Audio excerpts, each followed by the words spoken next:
Hey guys, this is Allison from Allylat Creations. How are you? This is take 3 of the Corpus Hermeticum. We're going to start off on section 11. So yesterday, well, actually earlier this morning, about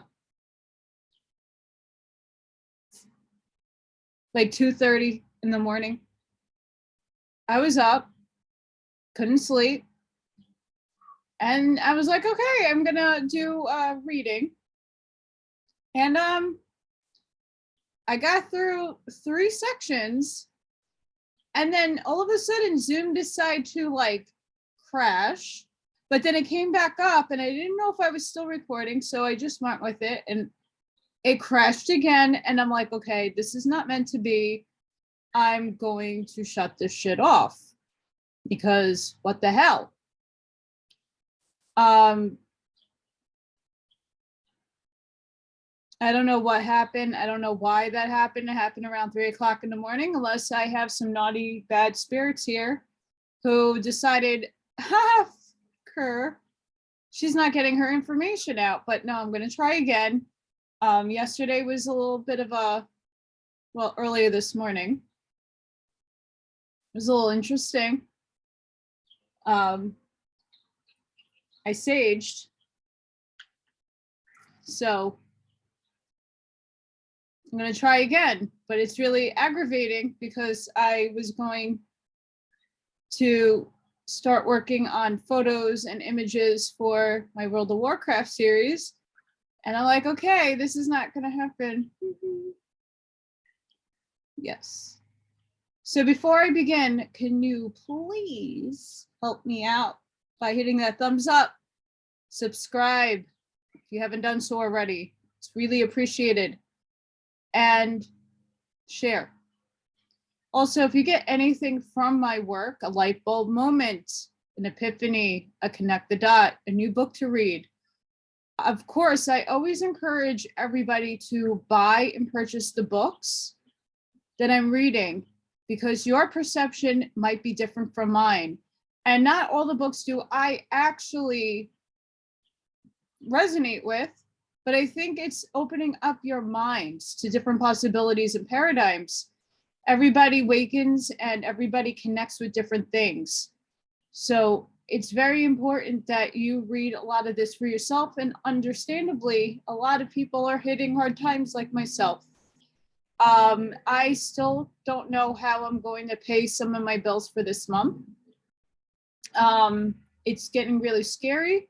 I want to be able to keep this channel going and the internet and the electric on in my house until I could sell my house. I am in the midst of a cluster bomb of throwing out 6 to 8 bags of those big, huge bags of stuff that I don't need or can use anymore or can't sell. And the rest, I am going to try to have a yard sale. But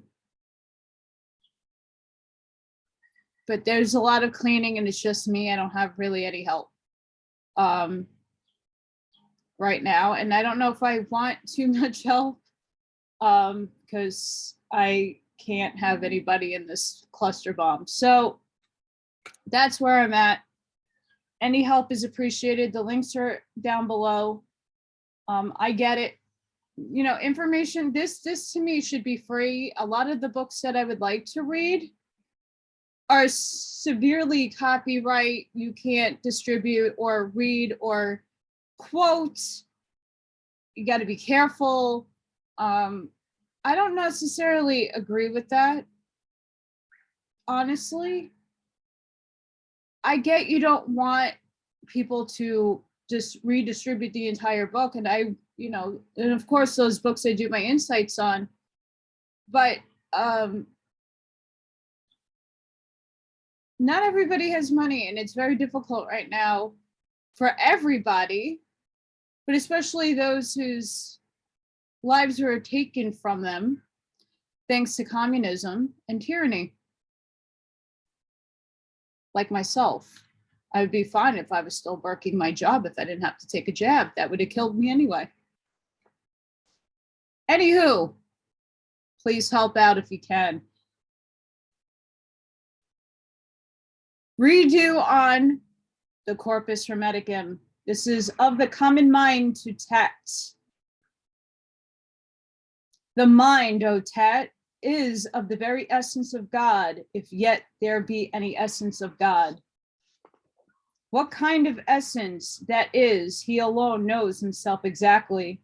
The mind, therefore, is not cut off or divided from the essence of God, but united as the light of the sun. And this mind in men is God, and therefore are some men divine, and their humanity is near divinity. For the good demon are called the gods, immortal men, and men of mortal gods. But in the brute beast, or unreasonable living spirits, the mind is their nature. For where there is a soul, there is the mind, as where there is life, there is also a soul. In living creatures, therefore, there are without reason, the soul is life, void of the operations of the mind. For the mind is the benefactor of the souls of men and works to the proper good. And in unreasonable things, it cooperates with the nature of every one of them, but in men, it works against their nature. For the soul being in the body is straightway made evil by sorrow and grief and pleasure. For the grief and pleasure flow like juices from the body. Thus, when the soul enters or descends, she is moistened and tinctured with them. As many souls, therefore, as the mind controls, to them it shows its own light, resisting their prepossessions or presumptions. As a good physician grieves the body, possessed of a disease, by burning or lancing it for health's sake. After the same manner also the mind grieves the soul, by drawing it out of pleasure, from whence every disease of the soul comes.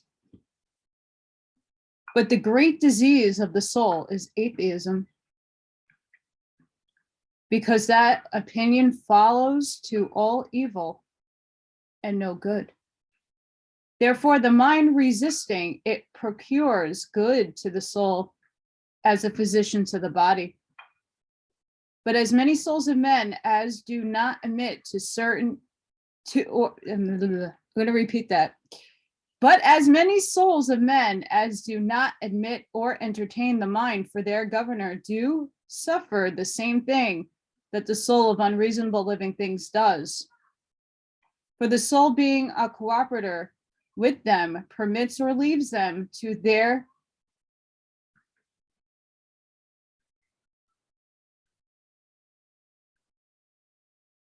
I had this word yesterday, hang on.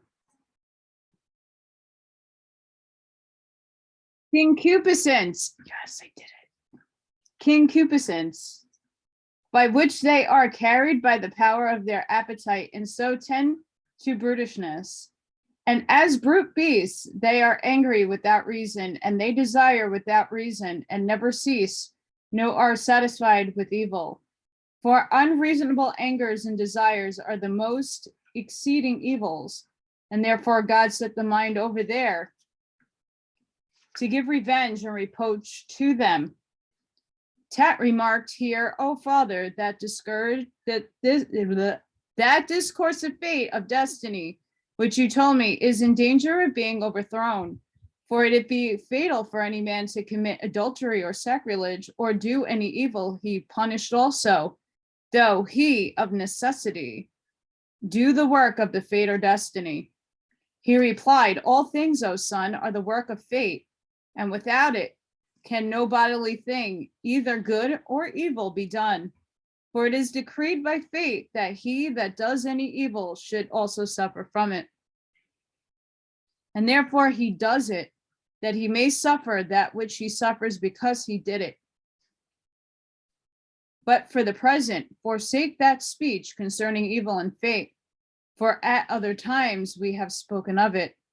Now our discourse is about the mind and what it can do and how it differs, and is in men such a one, but in brute beasts rather is change.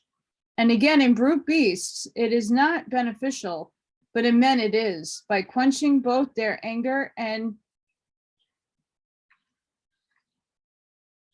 I just said the word and it just bloop.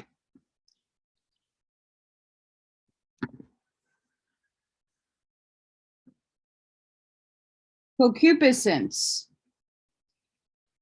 It's not how it's worded. Like how you would break this down is like not kosher because it's not spelled how it sounds and pronounced. And of men, you must understand some to be rational or governed by reason and some irrational.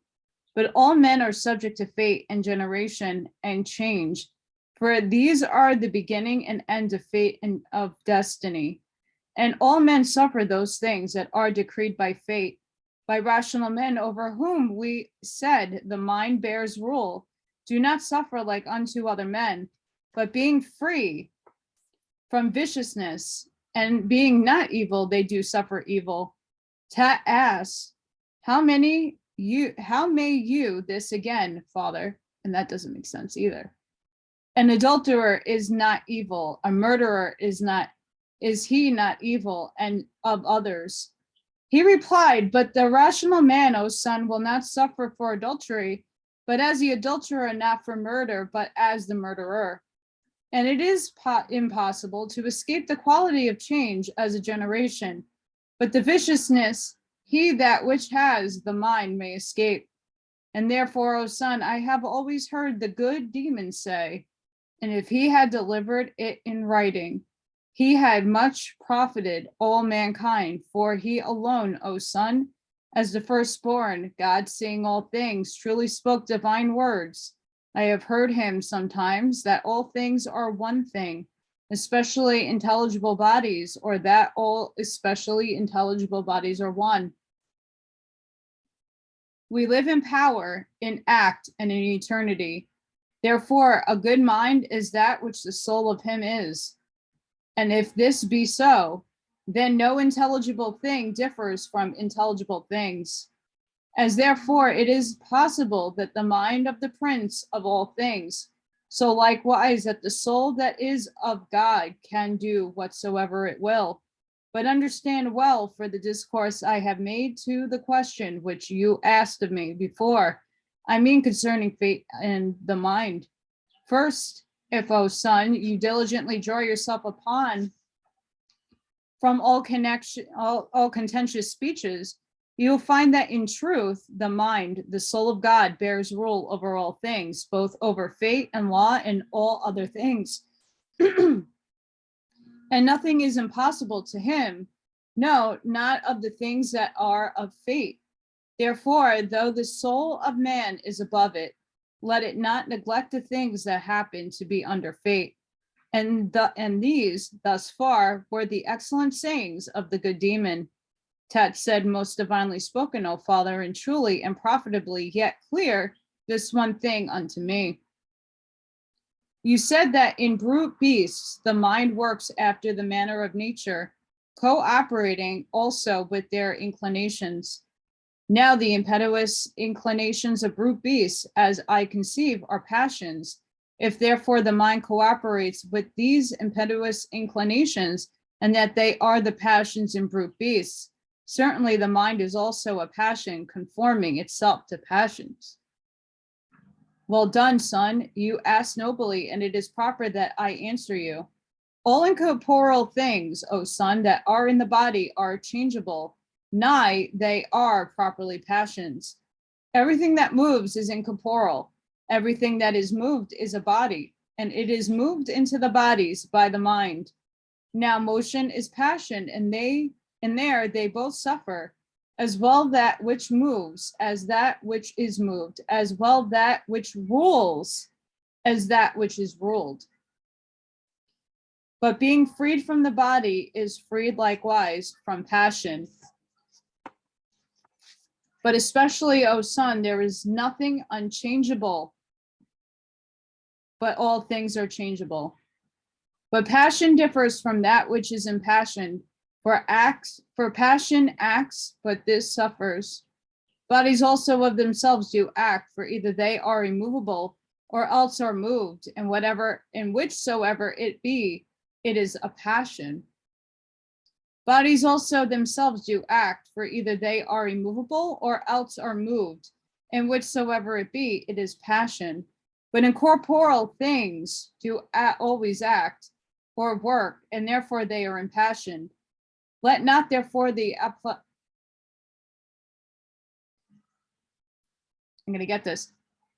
appellations or names trouble you, for action and passion are the same thing. But that is not grievous, to use the more honorable name. Tad said, O Father, you have delivered this discourse most plainly. Consider this also, O Son, that God has freely bestowed upon men, above all the things, these two, to wit, mind and speech, equally to immortality. This, if any man use or employ upon what he ought, he shall differ nothing from the immortals. Rather, going out of the body, he shall be guided and led by them, both into the choir and society of the God and blessed ones. Tat said, do not other living creatures use speech, O Father? No, Son, but only voice. Now, speech and voice do differ exceedingly much, for speech is common to all men. But voice is proper unto every kind of living thing. Tat stated, yeah, but the speech of men is different, O Father, every man according to his nation. It is true, O Son, that they do differ, yet as man is one, so is speech one also, and it is interpreted and found the same both in Egypt, Persia, and Greece. But you seem to be ignorant of the virtue and greatness of speech. For the blessed God, the good demon, commanded the soul to be in the body, the mind in the soul, the word or reason in the mind, and the mind in God, and that God is the Father of them all. Therefore, the word is the image of the mind, and the mind of God, and the body of the idea, and the idea of the soul. Therefore, of the matter, the smallest part is air, of the air, the soul, of the soul, the mind of God. And God is about all things, and through all things, but the mind about the soul about the air, and the air about the matter. But necessity and province and nature are the components of the world and of the order of matter.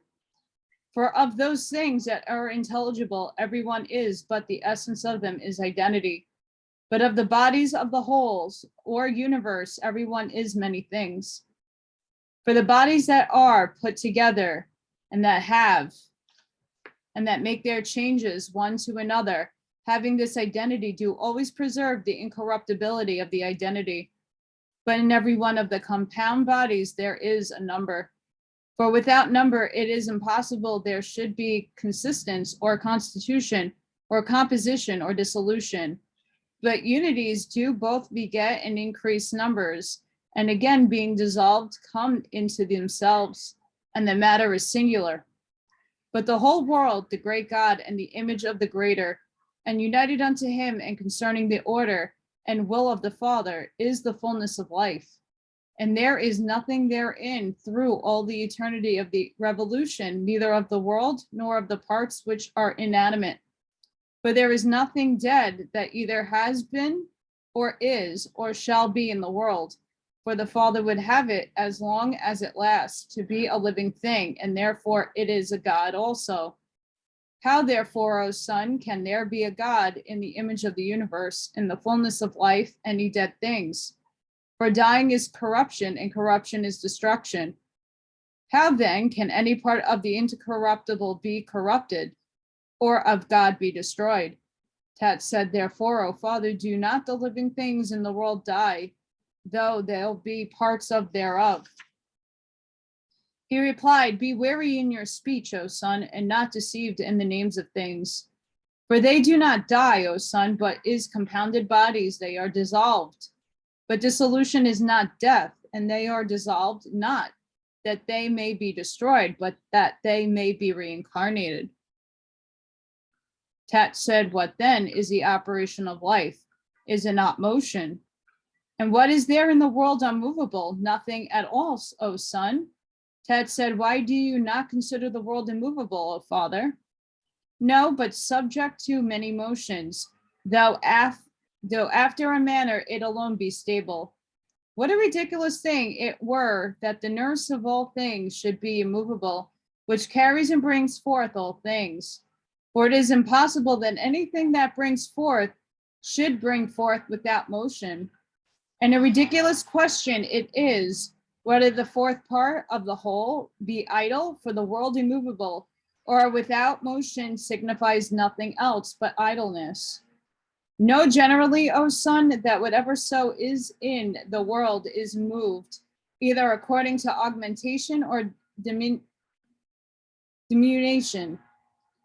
But that which is moved is alive, yet it is not necessary that a living thing should be or continue the same. For while the whole world is together, it is unchangeable, O son, but all parts thereof are changeable. Yet nothing is corrupted or destroyed and quite abolished, but the names trouble those who would ponder them. For generation is not life, but sense neither is change, death, but for forgiveness, or rather occultation and lying hide. For generation is not a creation of life, but a production of things to sense and make them manifest. Neither is change death, but inoculation or hiding of that which was. These things being so, all things are immortal, matter, life, spirit, soul, mind, whereof every living thing consists. Every living thing therefore is immortal because of the mind, but essentially man who both receives God and converses with him. For with this living spirit alone is God familiar, in the night by dreams, and the day by symbols or signs. And by all things does he foretell him of things to come, by birds, by the spirit or wind, and by an oak. Wherefore also man professes to know things that have been, things that are present, and things to come. Consider this also, O son, that every other living creature goes upon one part of the world, swimming things in the water, land spirits upon the earth, flying fowls in the air, but man uses all these things, the earth, the water, the air, and the fire, nigh, he sees and touches heaven by his senses. But God is both about all things and through all things, for he is both act and potential act. And know it is no hard thing, O son, to understand God. And if you wish also to see him, look upon the necessity of things that appear, and the province of things that have been and are done.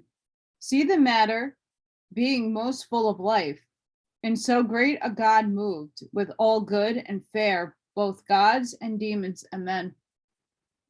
Tat said, but these, O father, are holy acts or operations. He replied, if they be therefore holy acts or operations, O son, by whom are they acted or operated but by God?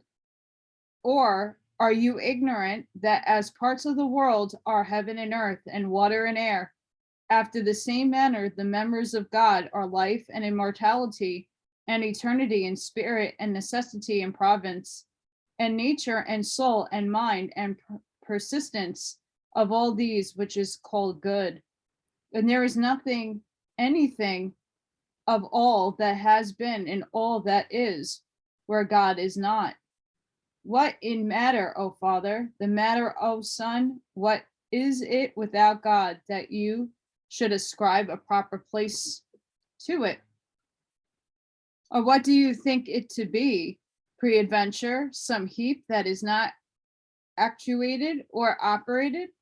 But if it be actuated, by whom it is actuated?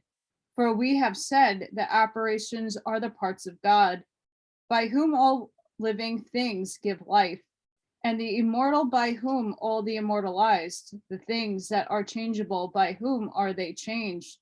Whether you are speaking of matter or body or essence, know that all these are acts of God, and that the act of matter is a material state, and of the bodies a corporeal state, and of essence an ethereal state, and this is God the whole. And in the whole, there is nothing that is not God. Therefore, about God, there is neither greatness, place, quality, figure, or time, for he is all and the all through all, about all. This word, O son, worship and adore, and the only service of God is not to be evil. His creator, or monas, the workman made this universal world, not with his hands, but his word. Therefore, thus think of him as present everywhere and being always, and making all things and one above, that by his will has framed the things that are, for that is his body, not tangible, nor visible, nor measurable, nor extensible, nor like any other body. For it is neither fire, nor water, nor air, nor wind, but all these things are of him. For being good, he has dedicated that name unto himself alone. But he would also adorn the earth, but with the ornament of a divine body. And he sent man both an immortal and mortal spirit. And man had more than all living creatures and the world because of his speech and mind. For man became the observer of the works of God and wondered and acknowledged the Maker. For he divided speech among all men, but not mind, and yet he envied not any. For envy comes not to him, but is extant here below in the souls of men that have not the mind. To asked, but how, O Father, did not God distribute the mind to all men? He replied, because if it pleased him, O Son, to set that in the middle among all souls, as reward to strive for. And where did he set it? He replied, filling a large cup or bowl therewith. He sent it down, giving also a herald. And he commanded the herald to proclaim these things to the soul of men. Dip and wash yourself with thou that are able in this cup. You that believe that you can return to him that sent this cup, you that acknowledge how you were made. As many, therefore, as understood the proclamation and were baptized or doused into the mind, these were made partakers of knowledge and became perfect men, receiving the mind. But as many as ignored the proclamation, they received speech, but not mind, being ignorant how they were made or by whom. But their senses are just like to brute beasts, and having their temper in anger and wrath, they do not admire the things worthy of looking on. But wholly addicted to the pleasures and desires of the body, they believe that man was made for them. But as many as partake of the gift of God, these, O Tat, in comparison of their works, are rather immortal than mortal men, comprehending all things in their mind which are upon earth, which are in heaven, and if there is anything above heaven. And lifting up themselves so high, they see the good, and seeing it, they account it a miserable calamity to make their home here below. And despising all things bodily and intangible, they make haste to the one and only God. Thus, O Tat, is the knowledge of the mind, the beholding of divine things, and the understanding of God, the cup itself being divine. Tat said, and I, O Father, would be baptized and drenched therein. Except you first hate your body, O son, you may not love yourself, but loving yourself, you will have the mind, and having the mind, you may also partake in the knowledge. Tat asked, what do you mean, O Father? Because it is impossible, O son, to be conversant about things mortal and divine. For the things that are, being two bodies and things incorporeal, wherein in the mortal and the divine, the choice of either is left to him that will choose, for no man can choose both. And of whichsoever the choice is made, the other being diminished or overcome increases the operation of the other. The choice of the better, therefore, is not only best for him that chooses it by defying man, but it also shows piety and religion towards God. But the choice of the worst destroys a man, but does nothing against God, having superficially, when they come abroad, they cannot do anything themselves but hinder.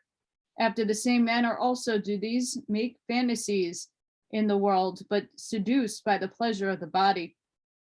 These things being so, O Tat, things that have been and are so plenteous, and being ministered to us from God, let them proceed also from us without any scarcity or sparing. For God is guiltless, but we are the cause of evil, preferring them before the good. You see, O son, how many bodies we must go beyond, and how many choirs of demons, and what continuity and courses of stars, that we may make haste to the one and only God. For the good is not to be transcended, it is unbounded and infinite unto itself without beginning, but unto us seeming to have a beginning, even our knowledge of it. For our knowledge is not the beginning of it, but shrewds us the beginning of its being known unto us. Let us therefore lay hold of the beginning, and we shall quickly go through all things. It is indeed a difficult thing to leave those things that are unusual and present, and turn us to those things that are ancient and according to the original. For these things that appear delight us, but make the things that appear not hard to believe, or the things that appear not are hard to believe. The things most apparent are evil, but the good is secret and hidden, for it is neither form nor figure.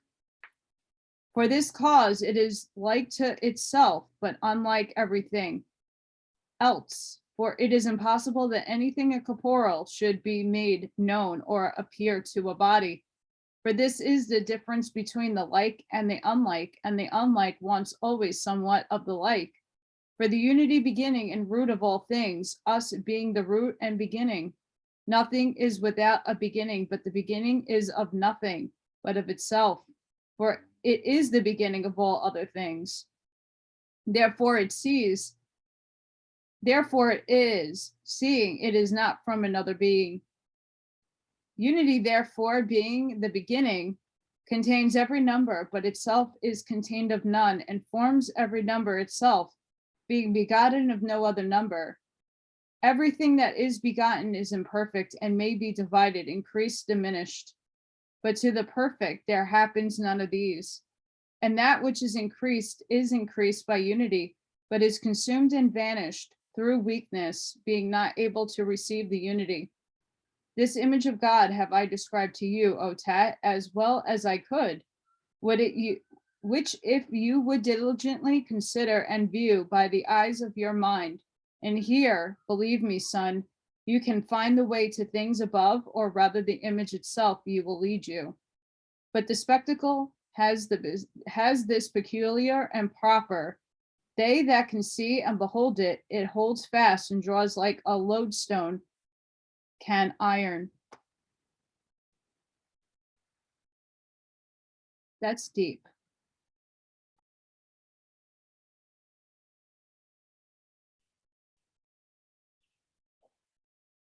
My co-host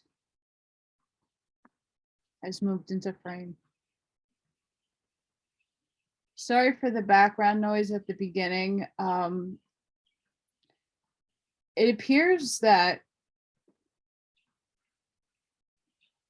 people just take 5 hours to do lawn mowing here, where it's not the Midwest. I have 2 patches of grass. I don't know why. Really bad. Back to the book of sense and understanding. Yesterday, Aesclepius, I delivered a perfect discourse, but now I think it is necessary, in spite of that, to speak also of sense. For sense and understanding seem to differ, because the one is material and the other is essential. But unto me they appear to be both one, or united and not divided in men, I mean.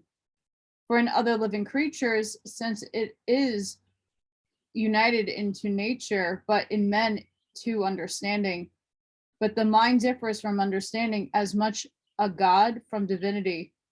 For divinity is subjugated to God, and understanding subjugated to the mind, being the sister of the word, and they the instruments of one another. For neither is the word pronounced without understanding, neither is understanding manifested without the word. Therefore, sense and understanding do both flow together into a man, as if they included one within another. For neither it is possible without sense to understand, nor can we have sense without understanding. And yet it is possible that the understanding may understand without sense, as they that fancy vision in their dreams. But it seems unto me that both the operations are in the visions of dreams, and that the sense is stirred up out of sleep into awakening. For man is divided into a body and a soul.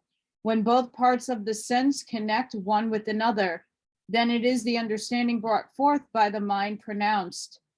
For the mind brings forth all thought, good ones, when it receives good seed from God, and the contrary, when it receives them from the devils. For there is no part of the world void of the devil, which entering in privately sowed the seed of his own proper operation, and the mind did make pregnant, or did bring forth that which was sown. Adulteries, murders, strife, sacrileges, impieties, assault, butchery, and all other things, which are the works of evil demons. And the seeds of God are few, but great and fair, and good, virtue and temperance and piety. And the piety is the knowledge of God, whereby whosoever knows, being full of good things, has divine understanding, and not like the multitude. And therefore they that have the knowledge neither please the multitude, nor the multitude them, but they seem to be mad and to move laughter, hated and despised, and many times also murdered. For we have already said that wickedness must dwell here, being in our own region. For her region is the earth and not the world, as soon as some will sometimes say, blaspheming. But the godly man laying hold on knowledge will despise all things, for though they be evil to other men, yet to him all things are good. And upon mature consideration, he refers all things to knowledge, and that which is most to be wondered at, he alone makes evil things good.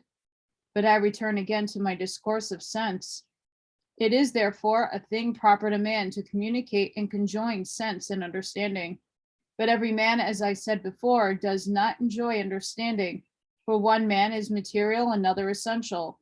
And he that is material with wickedness, as I said, received from the devils the seed of understanding, but they that are with the good essentially listen to God. For God is the workman of all things, and when he works, he uses nature. He makes all things good like himself. But these things that are made good are in the use of operation unlawful. For the motion of the world, stirring up generations, makes qualities, infesting some with wickedness, and purifying some with good. And the world, Aesclepius, contains a peculiar sense and understanding, not like to men's, nor so vicious, nor so various or manifold, but a better and more simple.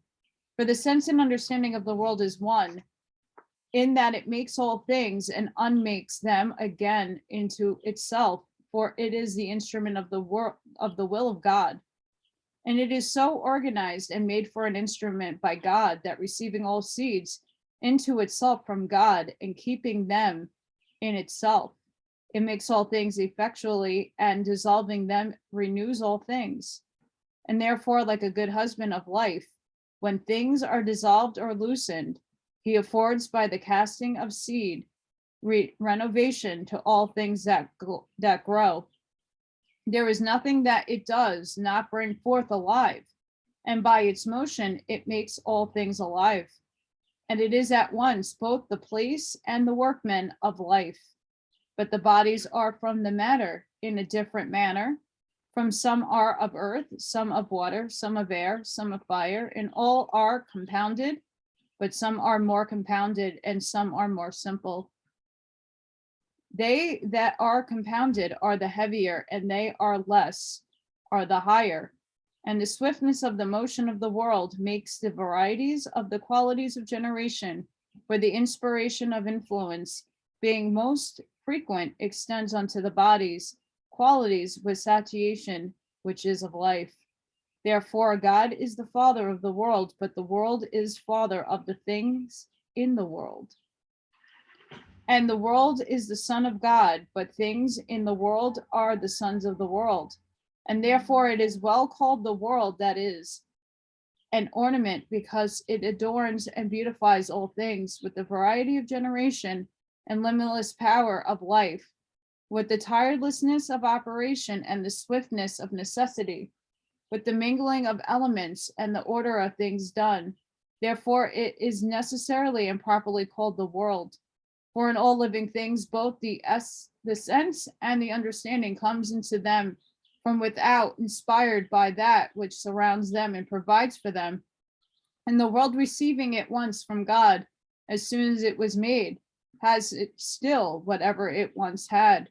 But God is not as it seems to some who blaspheme through superstition, without sense and without mind or understanding. For all things that are, O Aesclepius, are in God and made by him and depend on him, some working by bodies, some moving by a soul like essence, some quickening by a spirit, and some receiving the things that are weary, and all very fitly.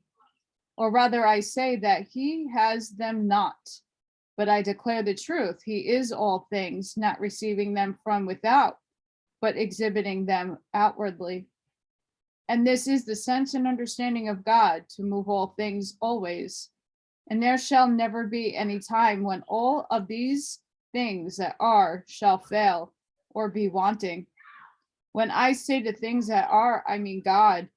For the things that are, God is, and neither is there anything without him, nor he without anything. These things, O Aesclepius, will appear to be true if you understand them, but if you understand them not, they will seem incredible.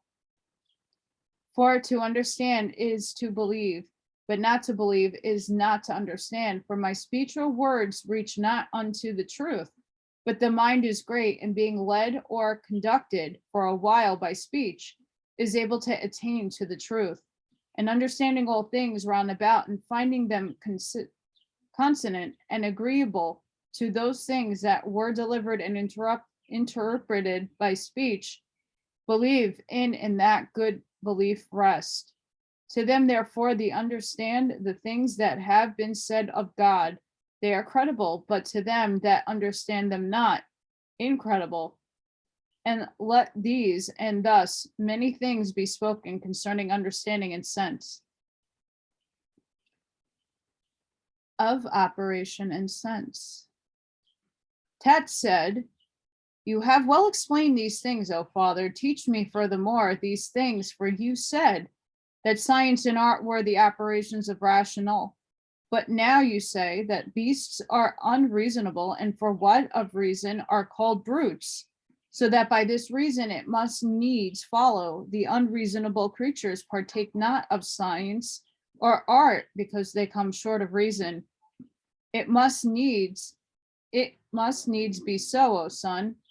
He continued, why then, O Father, do we see some unreasonable living creatures use both science and art, as the ants hoard up for themselves food against winter, and fowls of the air likewise make them nests, and creeping things, beasts, know their own dens. These things they do, O son, not by science or art, but by nature. For science and art are things that are taught, but none of these brute beasts are taught any of these things. But these things, being natural unto them, are wrought by nature, whereas art and science do not happen unto all, but unto some. As men are musicians, but not all, neither are all archers or huntsmen or the rest, but some of them have learned something by the working of science or art. After the same manner also, if some ants did so, and some not, you would thus well say that gather their food according to the science and art. But being they are all led by nature to the same thing, even against their wills, it is manifest they do not do it by science or art. For operations, O Tat, being intangible, are in bodies and work by bodies. Therefore, O Tat, inasmuch as they are intangible, we must say they are immortal. But inasmuch as they cannot act without bodies, I say they are always in a body. For those things that are to anything, or for the cause of anything, made subject to providence or necessity, cannot possibly remain idle of their own proper operation. For that which is shall ever be, for both the body and life of it is the same. And by this reason, it follows that the bodies also are always, because I affirm that this corporeal nature is always by the act and operation, or for them. For although earthly bodies be subject to dissolution, yet these bodies must be the places and the organs and instruments of action. But actions are immortal, and that which is immortal is always in act, and therefore also death, if it be permanent. Acts or operations do follow the soul, yet come not suddenly or promiscuously, but some of them come together with being made man, being about brutish or unreasonable things. But the purer operations do insensibly, in the change of time, work with the oblique part of the soul. And these operations deepen upon bodies, and truly they are that are becoming flesh, come from the divine bodies into mortal ones. But every one of them acts in both about the body and the soul, and are present with the soul even without the body. And they are always operations, but the soul is not always in a mortal body, for it can be without a body, but operations cannot be without bodies. This is a sacred speech, O son. The body cannot consist without a soul. Tat asks, what do you mean, father? Understand it thus, O Tat, when the soul is separated from the body remains.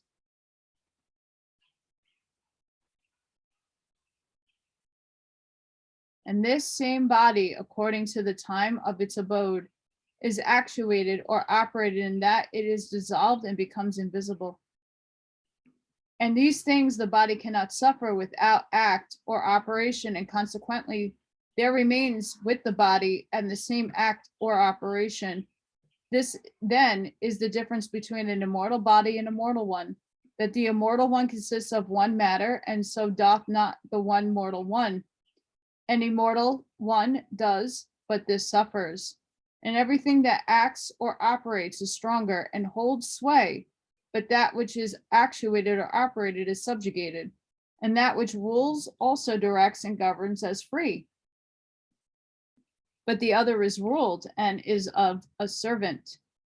Acts do not only act or operate, living or breathing or ensouled within living bodies, but also corpses or without souls, wood and stones, and such like, increasing and bearing fruit, ripening, corrupting, rotting, putrefying and breaking, or working such like things, and whatever so inanimate bodies can suffer. Act or operation, O son, is called whatsoever is or is made or done, and there are always many things made, or rather all things.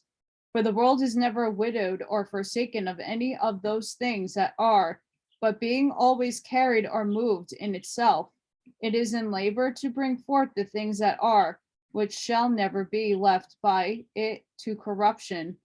Let therefore every act or operation be understood to be always immortal, in what manner of body soever it be. But some acts or operations are divine, some of the corruptible bodies, some universal, some peculiar, and some of the generals, and some of the parts of everything. Divine acts or operations, therefore, there be, and such as works or operative upon their proper bodies, and these also are perfect, and being upon or imperfect bodies. Particular are they which work by any of the living creatures. Proper be they work upon any of the things that are. By this discourse, therefore, O son, it is gathered that all things are full of operations. For if necessary, they be in every body, and that they be many bodies in the world, I may very well affirm that there be many other acts or operations. For many items in one body, there is one and a second and a third besides these universal ones that follows. And universal operations like hold them that are indeed bodily and are done by the senses and motions. For without these, it is impossible that the body should exist. But other operations are proper to the souls of men by arts, science, studies, and actions. The senses also follow these operations, or rather are the effects of them. Understand, therefore, O son, the difference of operations. It is sent from above. But sense, being in the body and having its essence from it, when it receives act or operation, manifests it, making it as it were corporal. Therefore I say that the senses are both corporal and mortal, having so much existence as the body, for they are born with the body and die with it. But mortal things themselves have not sense, as not consisting of such an essence. For sense can be of no other than a corporal apprehension, either of evil or good, that comes to the body. But to the eternal bodies, there is nothing which one comes. Nothing which departs, therefore, there is no sense of them. To ask, does the sense therefore perceive or apprehend in every body? In every body, O son. He continued, and do the acts of operations work in all things, even in things inanimate, O son, but there are differences of senses. For the senses of things rational are with reason, of things unreasonable, corporal only, but the senses of things inanimate are passive only, according to the augmentation and diminution. But passion and sense depend both upon one head or spirit and are gathered together into the same by acts or operations. But in living spirits, there be two other operations that follow the senses and passions, to wit, grief and pleasure. And without these, it is impossible that a living spirit, especially a reasonable one, should perceive or apprehend. And therefore I say that these are the ideas of passions that bear rule, especially in reasonable living spirits. The operations work indeed, but the senses do declare and manifest the operations, and they, being bodily, are moved by the brutish parts of the soul. Therefore I say they are both malevolent and doers of evil. For that which affords the senses to rejoice with pleasure is thus cause of many evils happening to him that suffers it. But sorrow gives stronger torments and anguish, therefore doubtless are they both malevolent. The same may be said of the senses of the soul. To ask, is not the soul incorporeal, and the senses a body, Father? Or is it rather in the body? If we put it in a body, O son, we shall make it like the soul or the operations. For these being intangible, we say are in bodies. But sense is neither operation nor soul, nor anything else that belongs to the body. But as we have said, and therefore it is not incorporeal. And if it be not incorporeal, it must needs be a body. For we always say that of things that are some bodies and some incorporeal.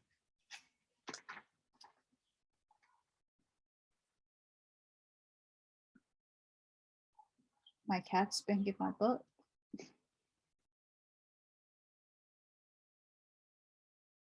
Of truth to his son Tat. Of truth, O Tat, is not possible that man, being an imperfect being, compounded of imperfect members, and having his tabernacle consisting of different and many bodies, should speak with any confidence. But as far as it is possible, and just I say that truth is only in eternal bodies, whose very bodies are also true. The fire is fire itself only, and nothing else. The earth is earth itself, and nothing else. The air is air itself, and nothing else. The water itself, and nothing else. But our bodies consist of all of these, for they have the fire, they have of the earth, they have of the water and air, and yet there is neither fire nor earth nor water, nor air, nor anything true. And if at the beginning our constitution had not truth, how could men either see the truth or speak it or understand it, only except God would? All things, therefore, upon earth, O Tat, are not truth, but imitations of the truth. And yet not all things, neither, for they are but few that are so. But the other things are falsehood and deceit, O Tat, and opinions like the images of the fancy of appearance. And when the fancy has an influence from above, then it is an imitation of truth, but without the operations from above, it is left a lie. And as an image shows the body described, and yet it is not the body of that which is seen, as it seems to be, and it is seen to have eyes, but it sees nothing, and ears, but it hears nothing at all. And all other things have the likeness thereof, but they are false, deceiving the eyes of the beholder, while as they think they see the truth, and yet they are indeed but lies. As many, therefore, as see not falsehood, see the truth. If therefore we do not understand and see every one of those things as it is, then we see and understand true things. But if we see or understand anything besides or otherwise, then that which is, we shall neither understand nor know the truth. Tat asked, is truth therefore upon earth, or O father? You do not miss the mark, O son. Truth, indeed, is nowhere at all upon earth. O Tat, for it cannot be generated or made. But concerning the truth, it may be that some men to whom God will give good seeing power may understand it, so that unto the mind and reason there is nothing true indeed upon earth. But unto the true mind and reason all things are fancies and appearances and opinions. Tat asked, must we not therefore call it truth, to understand and speak the things that are? He replied, but there is nothing true upon earth. Tat asked again, how then is this true that we do not know anything true? How can that be done here? O son, truth is the most perfect virtue and the highest good itself, not troubled by matter, not encompassed by a body, naked, clear, unchangeable, vulnerable, and unalterable good. But the things that are here, O son, are visible, incapable of good, corruptible, destructible, salutable, changeable, continually altered, and made of another. The things, therefore, that are not true to themselves, how can they be true? For everything that is altered is a lie, not abiding in what it is, but being changed, it trues us always other and other appearances. Tat asked, is not man true, O father? As far forth as he is a man, he is not true, O son. For that which is true has of itself alone its constitution, and remains and abides according to itself, such as it is. But man consists of many things, and does not abide of himself, but is turned and changed age after age, idea after idea, or form after form, and this while he is yet in the tabernacle of his body. And many have not yet their own children after a little while, and many children likewise have not known their own parents. It is then possible, O Tat, that he who is so changed as is not to be known should be true. No, on the contrary, he is a falsehood, being in so many appearances of changes. But understand truth to be that which abides the same and is eternal, but man is not ever thus, therefore he is also not true. But man is a certain appearance, and appearance is the highest lie. Tat asked, but these eternal bodies, O father, are they not true, though they be changed? Everything that is begotten or made and changed is not true, but being made by our progenitor, they might have had true matter formerly. But these also have in themselves something that is false in regard to their change. For nothing that remains not in itself is true. Tat asked, what shall one say then, O Father, that only the Son, which besides the nature of other things is not changed, but abides in itself, is truth. It is truth, and therefore he only entrusts with the workmanship of the world, ruling and making all things, whom I do both honor and adore his truth. And after one and first, I acknowledge him with the workman. Tat asks, what therefore do you affirm to be the first truth, O Father? The one and only, O Tat, that is not of matter, that is not in a body, that is without color, without figure or shape, immutable, unalterable, which always is, but falsehood, O Son, is corrupted, and corruption has laid hold upon all things on earth, and the providence of truth encompasses and will encompass them. For without corruption there is no generation consist. For corruption follows every generation, that it may again be generated.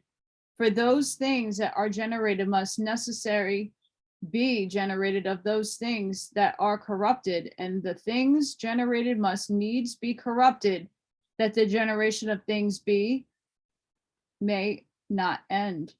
Acknowledge therefore the first workman by the generation of things. Consequently, the things that are generated of corruption are false, as being sometimes one thing, sometimes another. For it is impossible they should be made the same things again, and that which is not the same, how it is true. Therefore, O Son, we must call these things fancies or appearances. And if we will give a man his right name, we must call him the appearance of a man, and a child the fancy or appearance of a child, an old man the fancy or appearance of an old man, a young man the appearance of a young man, and a man of ripe age the appearance of a man of ripe age. For neither is a man, nor a child, nor a young man, nor an old man, but the things that are pre-existent and that are being changed are false. These things, understand thus, O Son, are these false operations having their dependence from above, even of the truth itself. Which being so, I do affirm the falsehood is the work of the truth. Very interesting.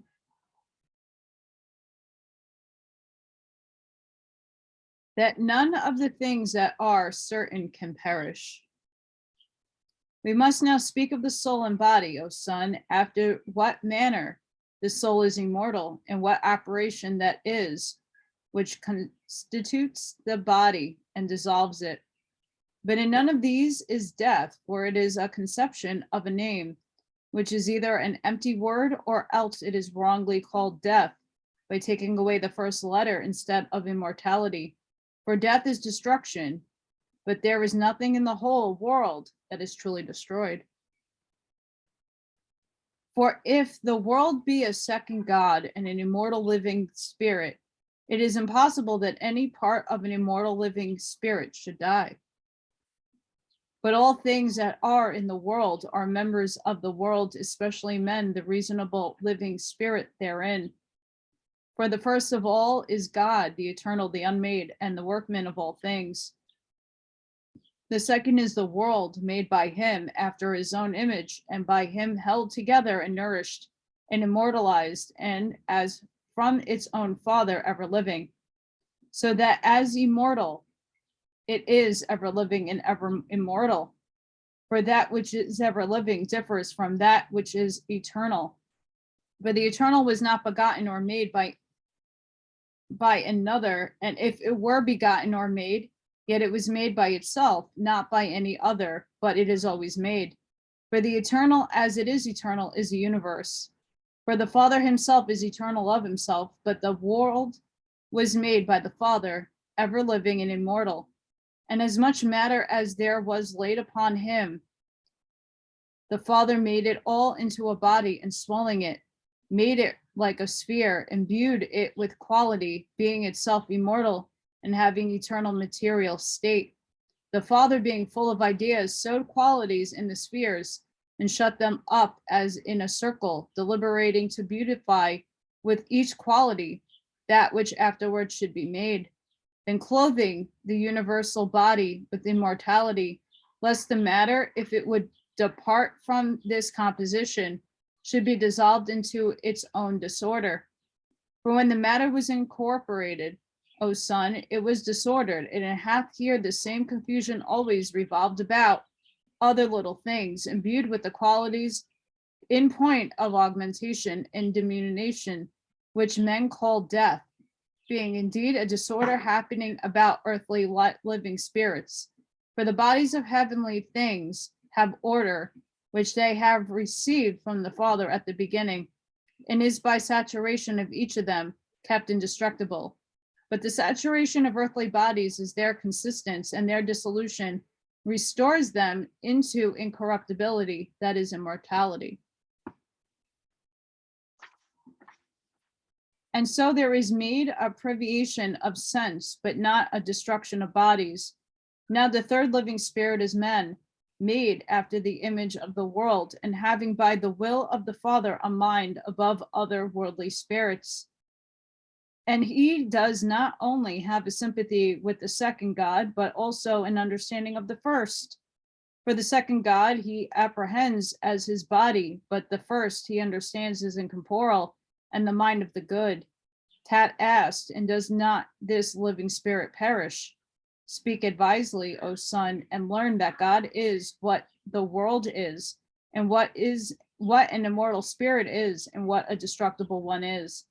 And understand that the world is of God and in God, but man of the world and in the world. The beginning and end and consistence of all is God. To Aesclepius, to be truly wise. Before you, O Tat, in your absence, need to learn the nature of the things that are. He would not suffer me to give over until I was forced to discourse to him many things at large, that his contemplation might from point to point be more easy and successful. But to you I have thought good to write a few words, choosing out the principal heads of the things then spoken, and interpret them more mystically, because you have both more years and more knowledge of nature. All things that appear were made and are made. Those things that are made are not made by themselves, but by another. And there are many things made, but especially all things that appear, and which are different and not alike. If the thing that be made and done be made and done by another, there must be one that must make and do them. And he unmade and more ancient than the things that are made. For I affirmed the things that are made to be made by another, and it is impossible that of the things that are made, any should be more ancient than all, but only that which is never created. He is stronger and in singular, and only knowing all things indeed, as not having anything more ancient than himself. For he bears rules both over multitude and greatness, and the diversity of the things that are made, and the continuity of reality and of the operation. Moreover, the things that are made are visible, but he is invisible, and for this cause he makes them, that he may be visible, and therefore he makes them always. Thus it is fit to understand and understanding, to admire and admiring, to think yourself happy that you know your natural father. For what is sweeter than a natural father? Who, therefore, is this?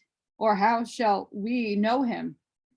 Or is it just to ascribe unto him alone the title and appellation of God, or of the Maker, or of the Father, or of three?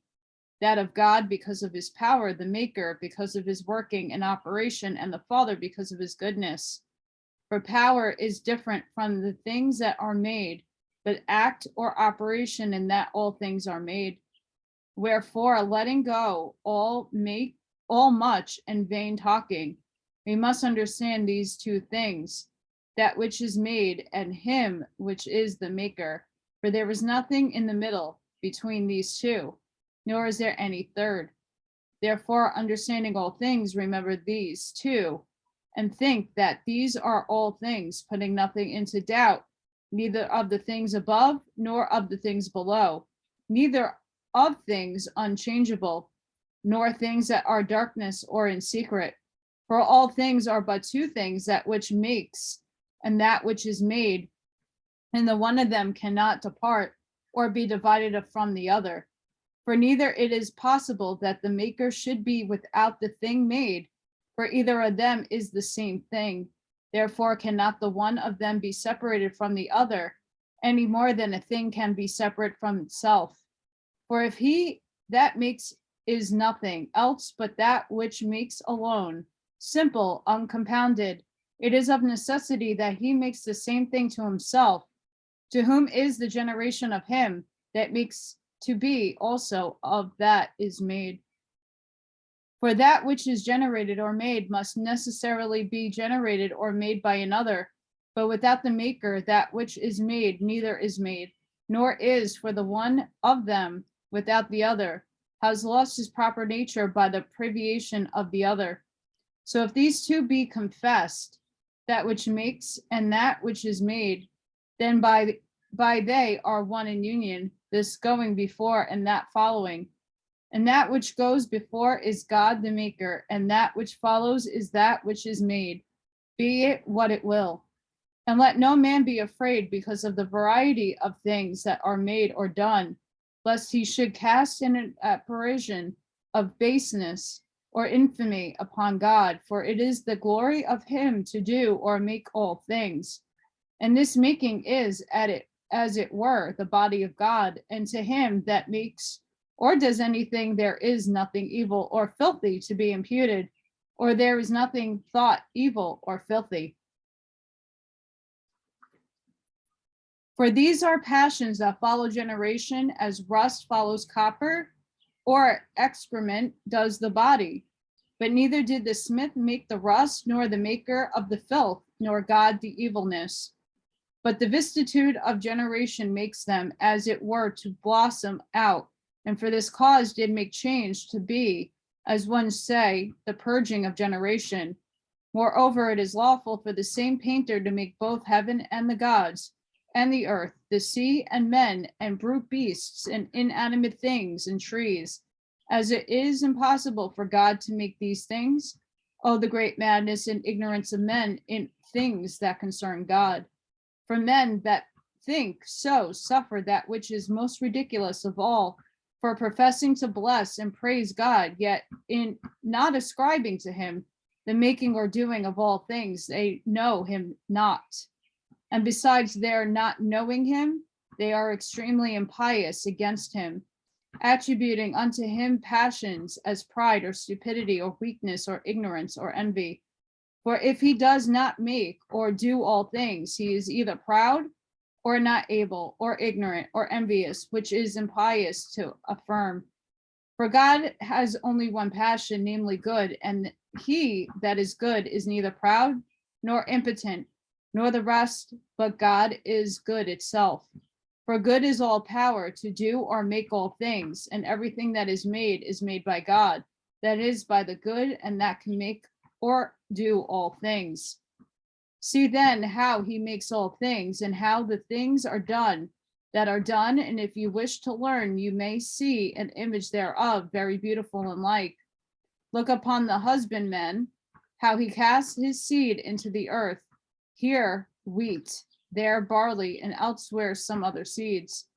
Look upon the same man planting a vine, or an apple tree, or a fig tree, or some other tree.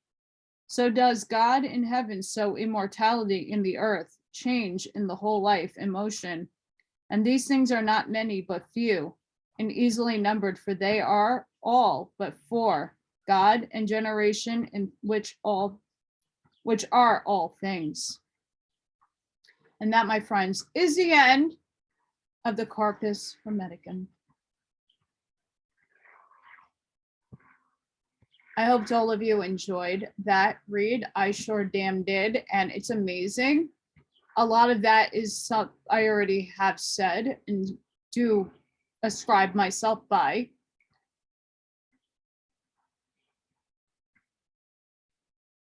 Hermes is the shit. So I hope you enjoyed that, guys. Sending each and every one of you love and light. I hope everybody has an amazing day. Don't forget to hit that like button, share and subscribe if you haven't done so already. Please support my work if you have it within your means to do so. And I'll see you on the next one. Bye, guys.